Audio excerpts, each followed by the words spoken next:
You have got to be kidding me with this guy. I mean, he is just a real piece of work. I can't say what I want to say. Mark will be dumping away for the next 4 hours. Welcome in. Happy Tuesday morning. Thanks for joining us on KCMO. I'm talking about this guy, this Florida man. Can we just call him Florida man? I feel like all good stories with losers in it and jerks and numbskulls always starts with the headline Florida man.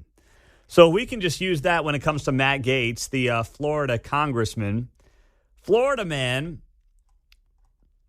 introduces motion to vacate against House Speaker Kevin McCarthy. I think that headline works better. Why put the name Matt Gaetz in there? Just put Florida man, for crying out loud.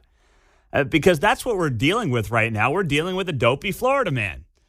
Florida man Matt Gaetz has decided that his personal squabble with Kevin McCarthy should now be front and center and should be something that bails out national media from talking about things like Hunter Biden, Joe Biden, weak economies, border issues, and things like that. So now they can talk about how Republicans are fighting each other instead of, 15 months out of an election fighting against, like their political opponents or something like that. It just seems like the better play here.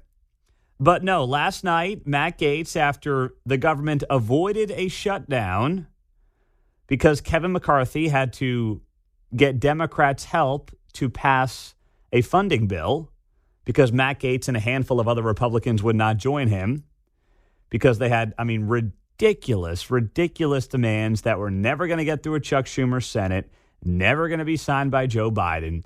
It was never going to happen. But these guys were upset about it, led by Matt Gaetz. So they didn't get what they want. So now Kevin McCarthy had to sign a worse deal and get a worse deal done because he needed Democrats' help, right? So Matt Gaetz, for some reason, was very upset by this, even though he had no plan of action. And then he said that because Kevin McCarthy worked with Democrats, he was going to file a motion to basically fire Kevin McCarthy as Speaker of the House. And he did that last night on the House floor. Declaring the office of Speaker of the House of Representatives to be vacant. Resolved that the office of Speaker of the House of Representatives is hereby declared to be vacant. Under Rule 9, a resolution offered from the floor by a member other than the majority leader or the minority leader as a question of the privileges of the House has immediate precedence only at a time designated by the chair within 2 legislative days after the resolution is properly noticed. Pending that designation, the form of the resolution noticed by the gentleman from Florida will appear in the record at this point. The chair will not at this point determine whether the resolution constitutes a question of privilege. That determination will be made at the time designated for consideration of the resolution. All right. They love saying big words and speaking too fast there in Washington, D.C. Long and short of it is Matt Gaetz has moved forward with his plans to try to kick Kevin McCarthy out as Speaker of the House. Well, what's going to happen here then? First off, your life and my life doesn't change today. This is, yes, inside baseball, inside D.C. political squabbling is what this is. However, here's where it impacts us. It impacts us because if Kevin McCarthy wants to remain Speaker of the House, he may need to get Democratic votes. Well, if he needs to get Democratic votes in Washington, D.C., your vote does not come for free. Your vote costs something. Kevin McCarthy may have to acquiesce to some Democratic demands in exchange for their vote. How does that impact us? That impacts us because if you're somebody who is sick of $33 trillion in debt, which is what, we're currently sitting at with no end in sight, well, man, oh, man, you just wait. It's only going to get worse. And Kevin McCarthy was trying as much as he could as the Republican leader in the House of Representatives. He was trying as hard as he could to rein in some of that spending. Now, he can't do a lot because, once again, Democrats have the Senate. Joe Biden's got the White House. But he was doing as good of a job as he could do trying to rein in some spending. Now, forget it. If he wants to stay Speaker, guess what's going to have to happen? He's going to have to get Democratic votes. Now, Matt Gaetz is so selfish and is so concerned about his own political future and his own political skin. I mean, apparently he's considering a run for governor. He doesn't much care about anything beyond himself. That's just the kind of guy that he is. So after this motion to fire Kevin McCarthy, he told press reporters last night, I have enough Republicans where at this point, one of two things will happen. Kevin McCarthy won't be Speaker of the House, or he'll be Speaker of the House working at the pleasure of the Democrats. And I'm at peace with either result because the American people deserve to know who governs them. That is the statement from Matt Gaetz. Well, Matt Gaetz is, frankly, Democrats' best friend right now. They love this guy. He has taken all the pressure off of Biden, the entire family, from Joe to Hunter to everybody else. No one's talking about, of course, the economy, what's going on there. It is all now about infighting in the Republican Party. You tell me who's the pawn of the Democrats here. Kevin McCarthy or Matt Gaetz? It ain't close. It is Matt Gaetz. He has been a gift for Democrats over the past few days because this has now been the lead story. This has been the top story. And they will talk about this all day because the more that, media can discuss Republicans trying to beat up each other, the better off they're going to be. So they love this. They are huge fans of what's going on right now. And on top of that, I don't know if you saw, but Matt Gaetz' dad is considering a run for office down in Florida. So Florida Man 2.0, or maybe he's 1.0 since, he's the father. But his father, Don Gaetz, who, by the way, ran the state Senate down there in Florida almost 10 years ago now, he filed paperwork yesterday to run for state Senate once again. Gosh. Go figure. It really is the family business there. Matt Gaetz, congressman in northern Florida, and now dad wants to get back in the game, apparently, and become a state senator at 75 years old. I mean, geez, that's a young man these days in politics. 75, come on in, baby. Sure, Matt's not bucking for a gig on Good Morning America. I don't know what he's bucking Free for. Free hair care product. Yeah, maybe that's it. I don't know. Maybe some of that's seeping down into his gray matter, unfortunately. Oh, gosh, I wish he'd get some brain cells seeping into his, noggin. Something else. Unbelievable. Oh, this is the kind of stuff, though, that just makes you want to bang your head against the wall. I mean, these people do not care about you. They care about themselves. And Matt Gaetz, who has built himself up as Mr., MAGA man, Donald Trump 2.0, he couldn't clean Trump's jockstrap. He couldn't. All these guys who think that they're going to carry the Trump torch when Trump's, finally all wrapped up and his political future is over, there is a lot of good that can come out of Trump policies in terms of framing the future of the Republican Party. But if it's left to the hands, if the movement is left in the hands of people like Matt Gaetz, forget it. Republican Party and the movement is screwed. This guy, he doesn't know his butt from his elbow. He has no idea how to strategically operate that makes sense and is frankly about making the biggest difference possible. And that's going to be in about 15 months, God willing. Coming up on KCMO Talk Radio. Well, the NFL made a huge mistake. They were trying to get into the Chiefs' Swiftie madness, and they royally screwed this up. Even as a Chiefs fan, you got to be like, this is a mistake made by the NFL. We'll tell you what that mistake was coming up next on KCMO. Oh, I know, I understand that Travis Kelce and Taylor Swift have been going out a lot longer than 2 weeks, but it's only been public for 2 weeks, right? So I just wonder what exactly this relationship is. And we do know this as well. By the way, welcome in on a Tuesday morning on KCMO, that Travis Kelce did not hang out with Taylor Swift after the game. They did not go anywhere together after the game. That's because he had to go back, of course, with the team. So I don't know. She's going back on tour at some point here in the weeks ahead.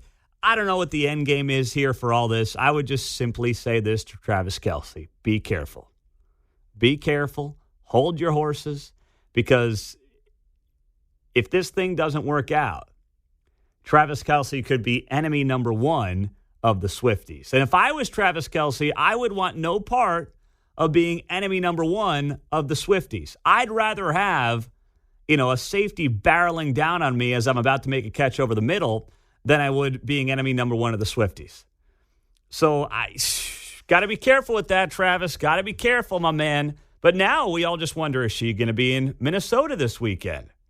Or is this going to be something where now she goes away for a couple of weeks? Maybe she pops back up. I don't know. You don't know. None of us know.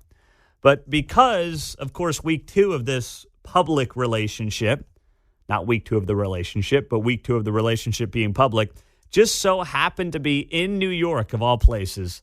There was a ton of tabloid headlines over the weekend, including, by the way, Brittany Mahomes going out to dinner with Taylor Swift, Blake Lively, and a bunch of her friends. And that's a whole nother. You want to talk about fly on the wall. Oh, my goodness. Sign me up for that. Oh, geez. 6:36. Hope your Tuesday's off to a great start. Thanks for joining us on KCMO. I can't imagine what would bring her to Minnesota beside the game. I think there's been the coincidences, Well, right? He invited her to Arrowhead, and so she took that up. Mm-hmm. So you don't think she's going to be there? I don't think so, but I'd think if I'm the network, I'm playing it up like Who knows? Yeah, exactly. Well, here's the other thing. We'll know if the relationship is real if she shows up in Minneapolis. Right? So. Right? Yeah. We'll know if it is the real. If she's going to Minneapolis for her man. No offense to Minneapolis, but no, there ain't much going on right now. I like it up there. I do too. Mm-hmm. I do too. But we'll know because you're right. The first time she shows up, she's invited to a game.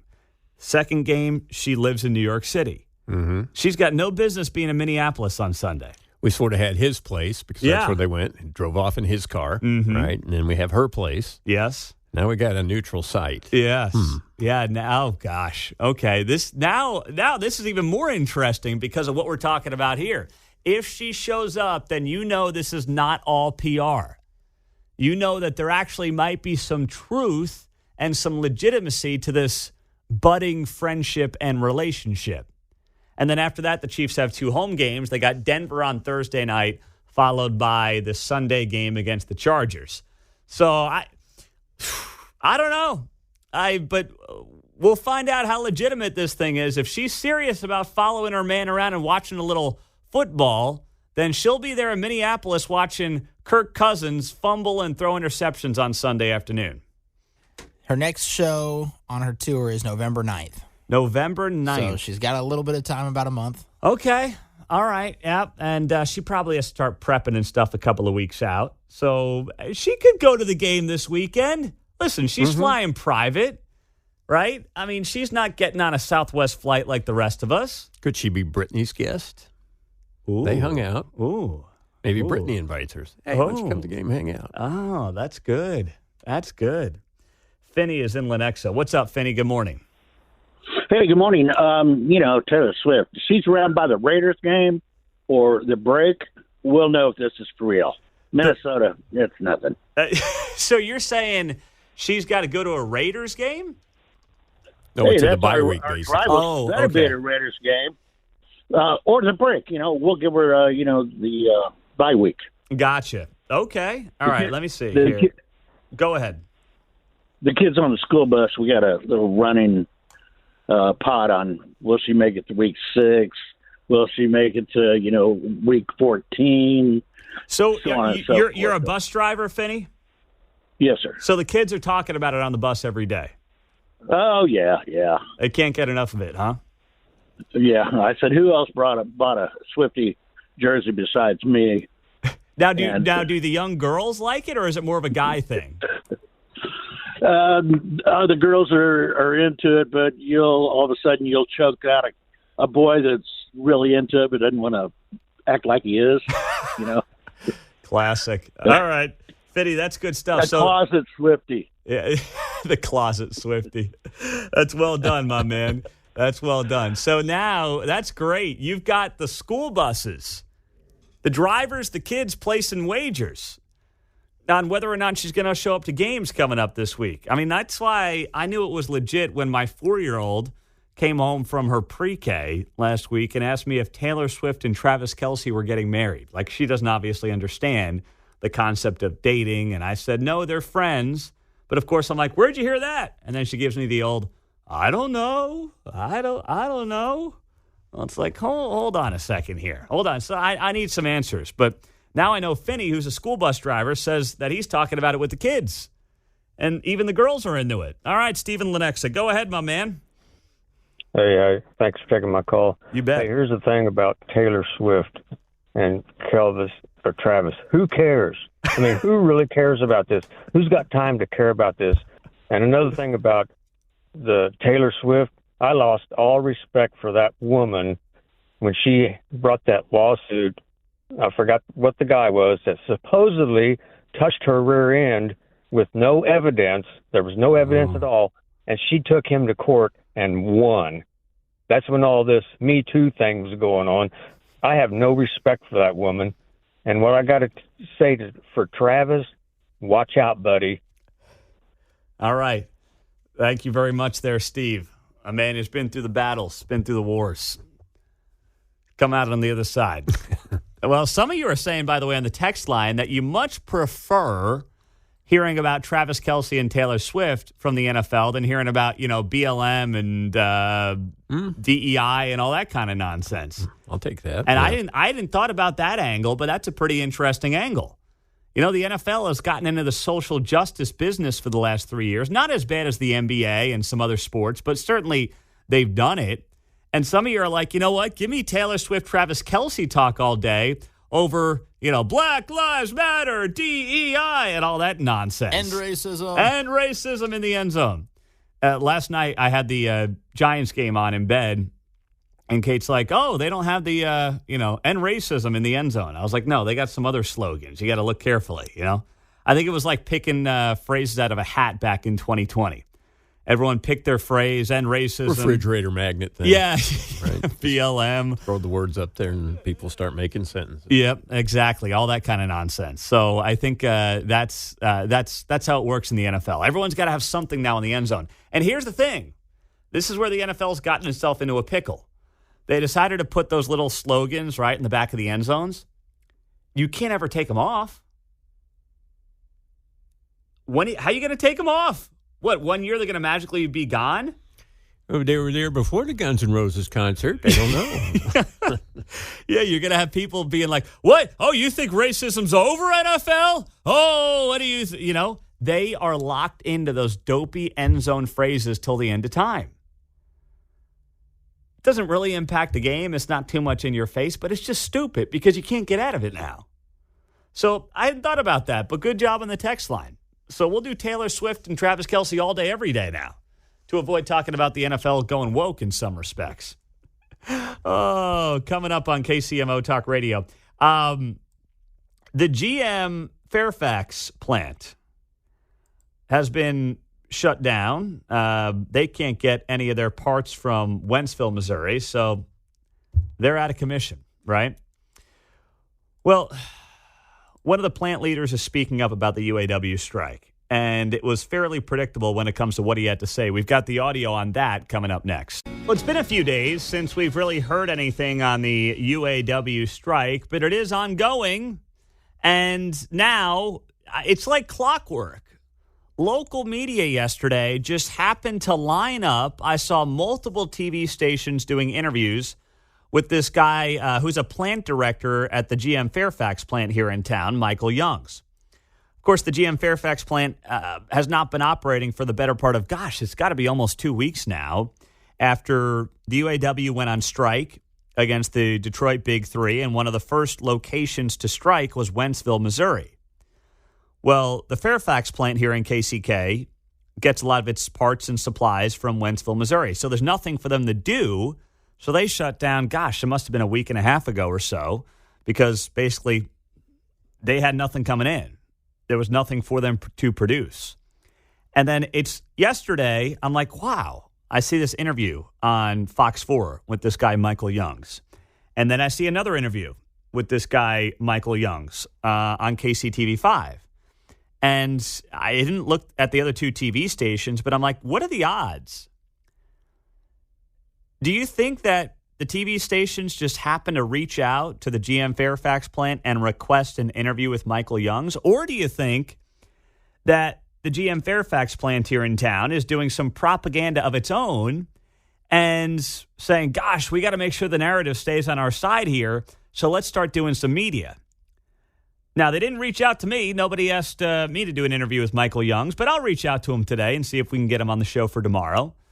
But either way, let's go to what Michael Youngs had to say to KCTV5. We need to get this contract resolved, and we need to get our employees back to the plant because that's what they do best. Safely build the world's highest quality vehicles that hits the what's important to the employees, which is all around wages and job security.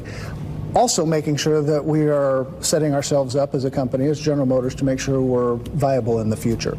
For every one job that we create in General Motors, it impacts 6 jobs across the country. At Fairfax, for every job that we have at Fairfax, it creates 2 more jobs. All right, that is Michael Youngs. He is plant director here in town, GM Fairfax, talking about the strike. Well, let me go through just the first part of what he said there. Well, we've got to get back to work. Hey, buddy, this strike ends tomorrow if you accept a 20% raise. I mean, we're almost 3 weeks into this. Let's be very clear. GM has a 20% raise on the table. You guys accept the 20% raise, you're back to work, like this morning if you want. Of course, we know the UAW, United Auto Workers Union, is demanding 36% raises. And by the way, don't forget about the 32-hour work week to boot.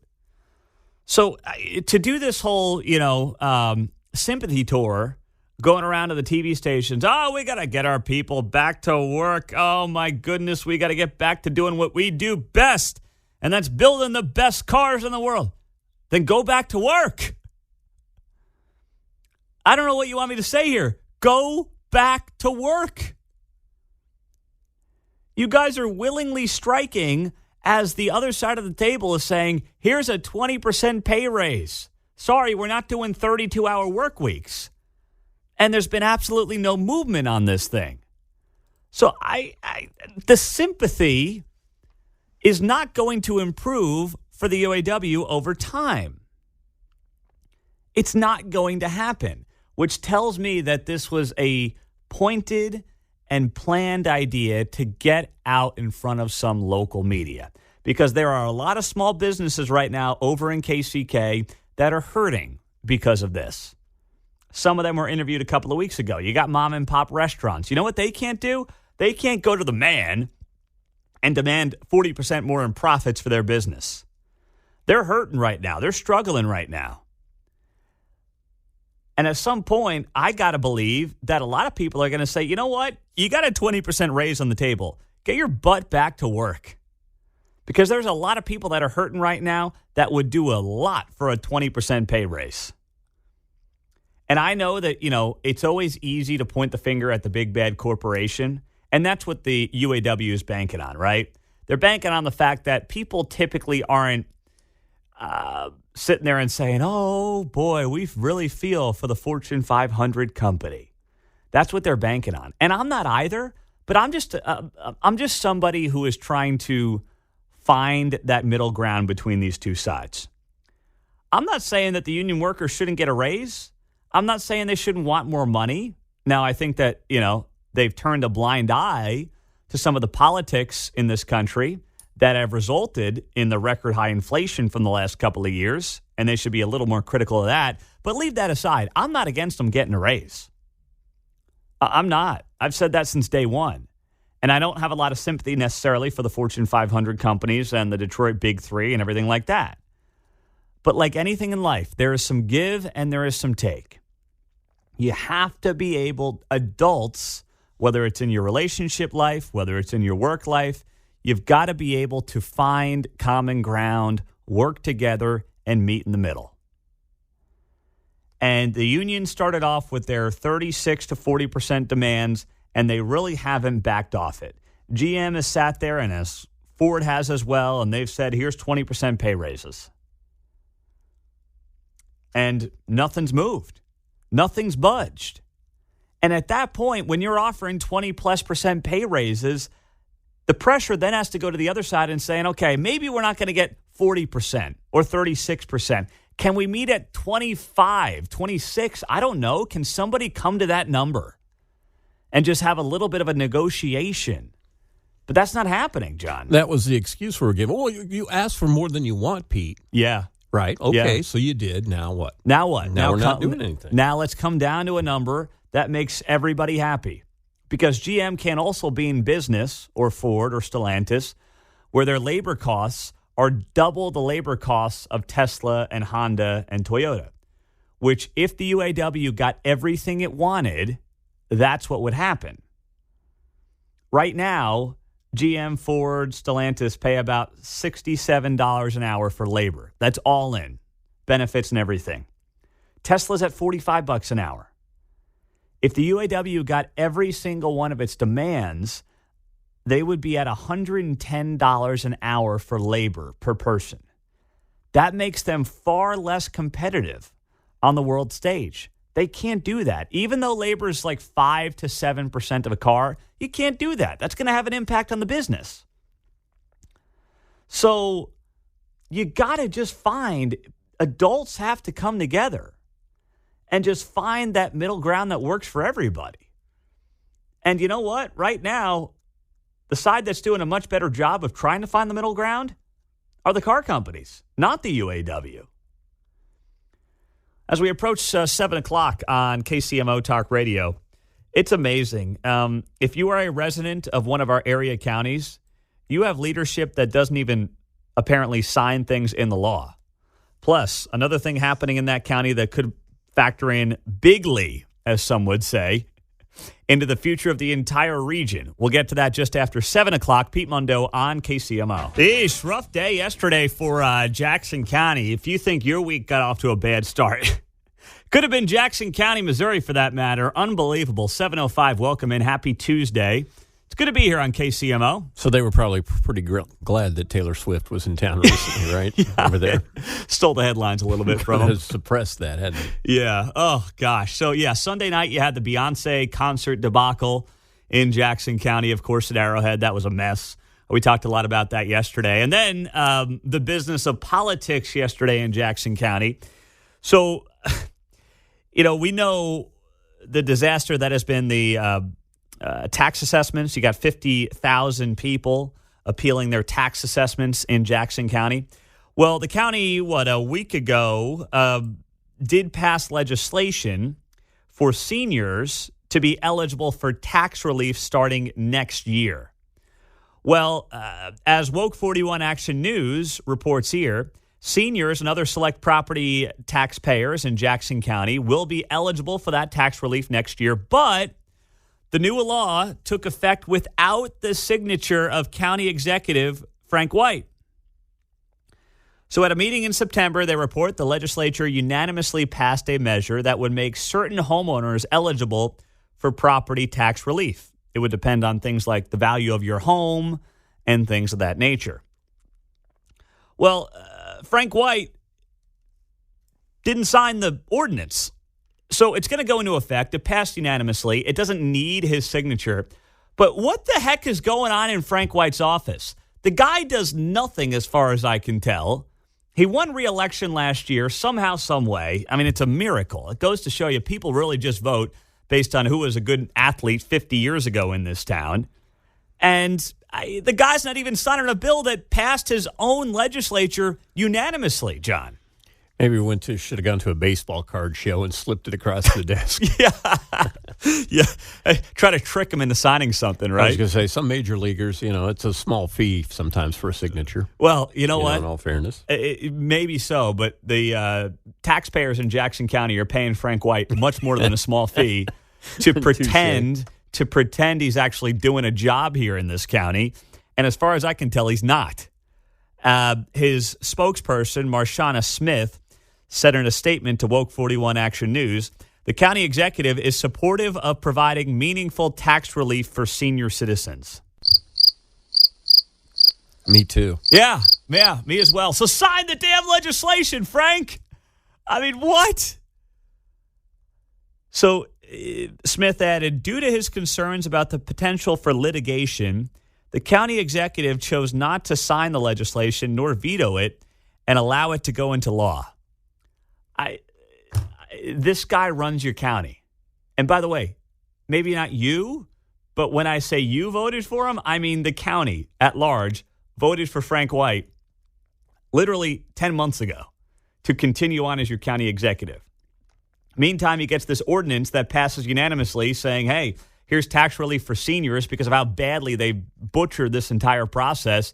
And Frank doesn't even sign the damn ordinance. I mean, jeez, this guy's got to be kidding me. So that was the first piece of bad news, or just like frustrating, disappointing, bizarre news coming out of Jackson County yesterday. And then there was this. Troy Schulte. You remember that name? He was the city manager in Kansas City, Missouri, before he became the Jackson County administrator. He was at yesterday's legislature meeting, and he proposed the possibility that if the Royals stay in Jackson County, of course, we're now all anxiously awaiting the future of the Royals. The season's over. They did not set a record for losses in a year by the franchise. They took 2 or 3 from the Yankees, so they tied the franchise record with 106 losses, but they didn't break it. That there could end up being, if the Royals choose to stay in Jackson County, there could be 2 separate ballot questions, one for the Chiefs and one for the Royals. That is a disaster for the Royals. If Jackson County taxpayers are asked 2 separate ballot questions, one to fund the Royals and one to fund the Chiefs, what do you think's going to happen? The Chiefs are going to get whatever they ask for. The Chiefs could ask for like a backup stadium somewhere. I mean, they could ask for, I don't know, like a child, and half this county would give it to them, right? Maybe they could ask for a new stadium for the Royals. Yeah, well, the left-handed come full circle on the whole thing. Yeah, maybe that's the way to do it. Just have 2 ballot questions, but both are being asked on behalf of the Chiefs. Mm-hmm. You know, the first one is for whatever the Chiefs want to do with Arrowhead, and the second one is, hey, on behalf of the Chiefs, would you be willing to build the Major League Baseball team in town a new stadium in the East Village? Like, you're better off getting it passed that way than the Royals asking that question, because these votes are so emotional. Because sports in general is emotional. But if and situational, because at another time this could have been completely reversed. Yes. Right? No doubt about it, right? Yeah. Simply situational. Yeah, rewind this thing almost a decade and, you know, it's a very different conversation. Mm-hmm. So, but we're in a place right now where obviously the Chiefs can do and get away with whatever they want, more or less. If the Royals have to be on a separate ballot question from the Chiefs in Jackson County, if they choose to stay in Jackson County, that is a disaster waiting to happen for this team. If I am John Sherman and I heard Troy Schulte, the county administrator, say that the Royals may be on a different separate question from the Chiefs regarding, you know, tax dollars from the county, I am running to Clay County. I'm not running. I am sprinting to Clay County if I'm John Sherman.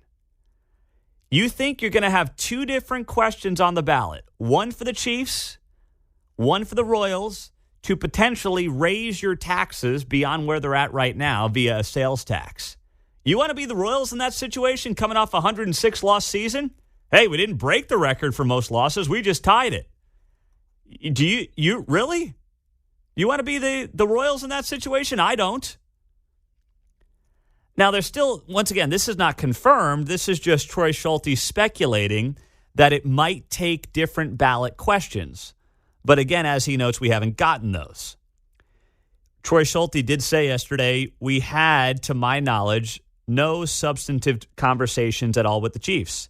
And the Royals, we've just started those conversations. So we're a long ways from ballot language and how the structure would work. The only saving grace for the Royals might be this.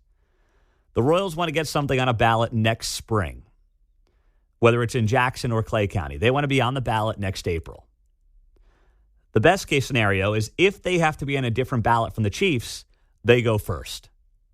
Because you're better off, if you're the Royals, getting that ballot item passed first, and then the Chiefs come in 6 months, 12 months later with their ask, and the taxpayer is not going to say no to the Chiefs at any point in time for the foreseeable future because of how the team is playing.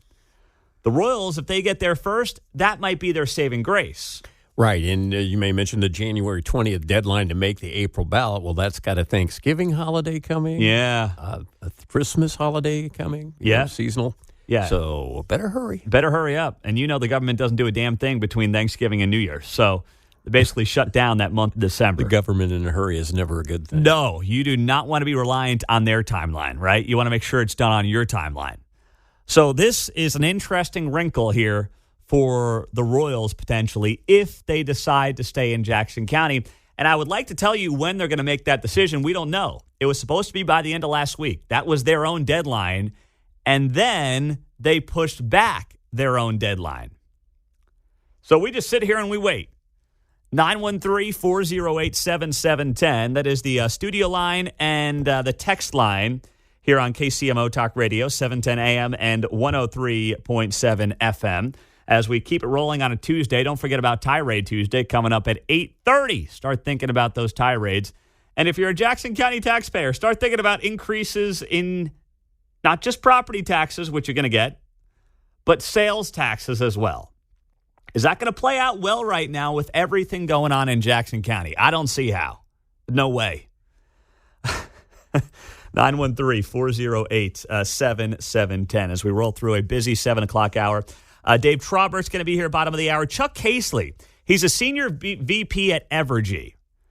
Evergy and the Kansas Commission came to an agreement yesterday on your energy rates that will have a major impact on what your bills are going to look like going forward. So that's going to be a good conversation as well coming up on KCMO. 29 million Americans tuned in for Sunday Night Football. That's the number from NBC News to watch the Chiefs, the Jets, and yes, Taylor Swift.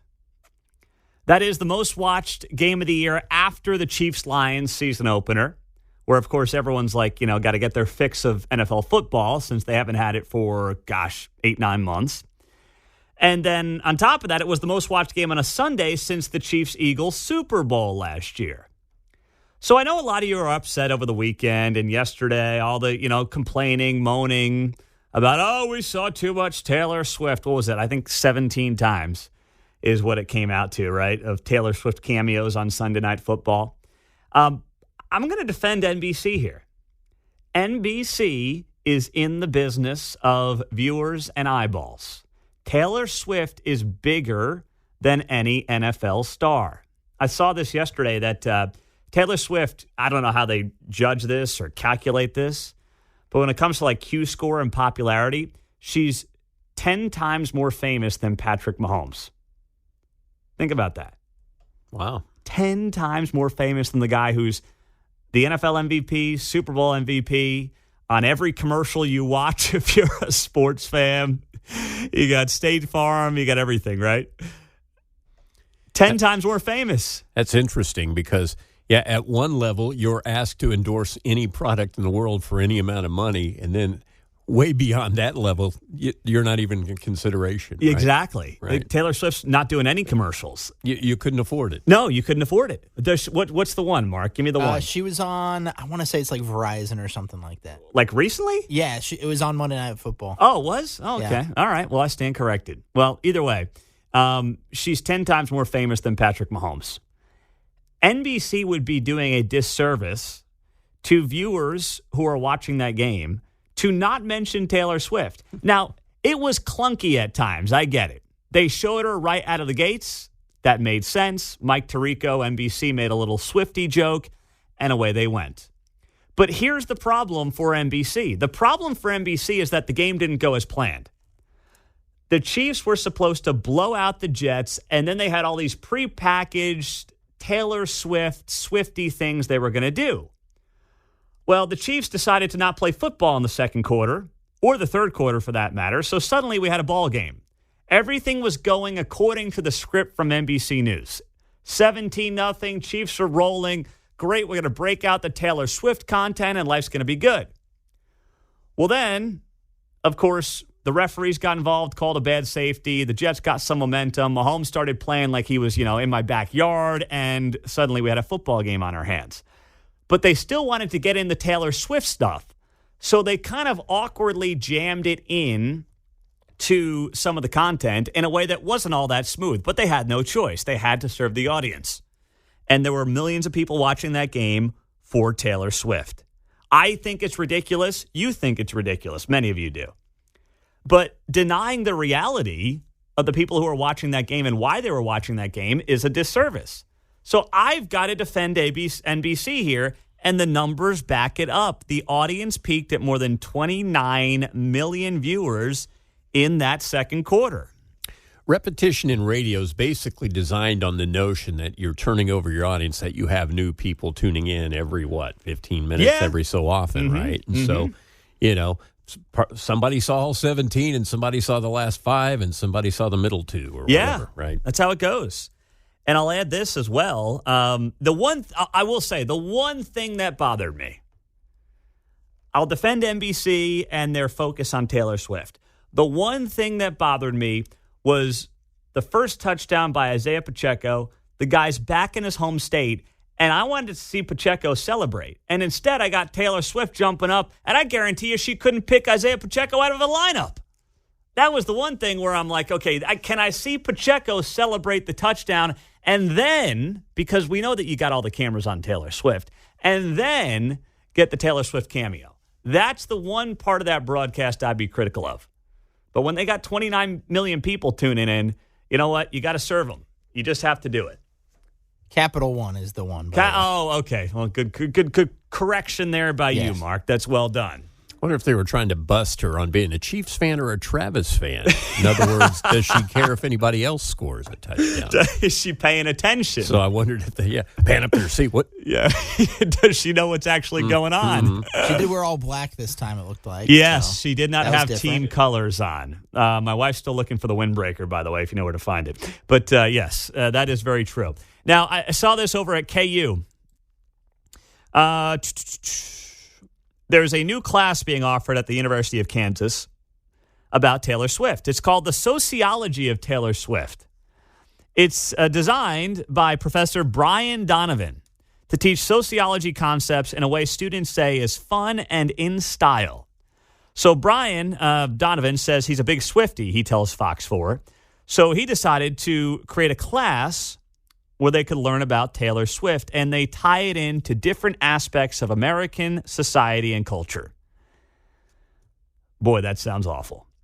I will actually defend creating a class around Taylor Swift. Here's what a Taylor Swift class should be about. How does Taylor Swift market herself? How does Taylor Swift cut deals? The entrepreneurial side of Taylor Swift. That is actually interesting. And that could actually pay dividends in the real world. Taylor Swift, how is her team set up? What are her, how does she decide what businesses she gets involved with? How does she decide what endorsements she does? The business side, because she is an outstanding businesswoman and an outstanding, she's got a great PR team around her. That's part of how she's become, this generation's Elvis, Michael Jackson, whatever. That's how she's gotten there in part. I would love to learn, and I think that would be a great college course to teach the business side of Taylor Swift. But you know what this sounds like to me? This sounds like just some wokey-doke, fuddy-duddy, let's study American culture through the eyes of Taylor Swift. That's what it sounds like. But it's sad because it actually would have potential, John, if they did it the right way. You mentioned a couple other icons. Like you say, you could have conceived a class over a period of time, maybe using different people. Yes. This one is unique in as much as when her recording catalog came up and is owned by someone else, she took a different MO than other artists. So yes. She's done some innovative things on top of it. That's a great point. She's recutting every album as I understand it, right? Yeah. To make it into what they're calling Taylor's versions. Taylor's version. And now she's driving her fans to only download and buy things that are Taylor's version, so she makes that money versus her former manager was in there and label. Mm-hmm. Yeah. So, like, that's the kind of stuff, how do you avoid those kind of bad contracts, right? If you get into the arts business, the music business. Like, that's got so much potential. But, when I hear the professor at KU being like, yes, we got to study culture and society, you know what that means. It's just going to be softball nonsense, feel-goody, woke, DEI, blah, blah, blah, through the lens of Taylor Swift. That's all that's going to be. So, if your kid comes home or calls you up this week and, hey, Mom, Dad, I'm in a new course at KU. Yeah, I was on a waiting list. I'm finally in it. It's about Taylor Swift. Just know what you're getting into there, okay? Hopefully it's not an 8 o'clock class. Oh, gosh. There you go. 913-408-7710. This semester, by the way, the class was only open to freshman honor students. So, it's there's a big waiting list. But the class is going to be open to all KU students starting next fall. So I'm sure that's going to be a hot one to try to get into. It's going to be like getting into a KU basketball game, right? Got to wait in line. Got to wait. Wait. You always have that one student. I don't want to be in a class where you've got the one student who knows it all, wants to debate the professor and all that too. Right? That does sound like it could be tedious. It could be you a little earn tedious. That grade. Yeah. They do like the camping out before college game day. Yes. At KU. Sometimes they're going to do that, but for signing up outside the admissions office. No, you're gonna put fraternity pledges outside of the admissions office to sign up for the seniors to get into the Taylor Swift class. That's what's gonna happen. Oh, higher education. 8:15. Welcome in. Tirade Tuesday, bottom of the hour. Do not miss it on KCMO Talk Radio. It's your chance to tee off on whatever the heck you want. All right? It's your opportunity. Take it whatever direction you want. Coming up, the GM layoffs after the latest strike from the UAW. It ties into what's happening here at the Fairfax plant. We'll get to that next.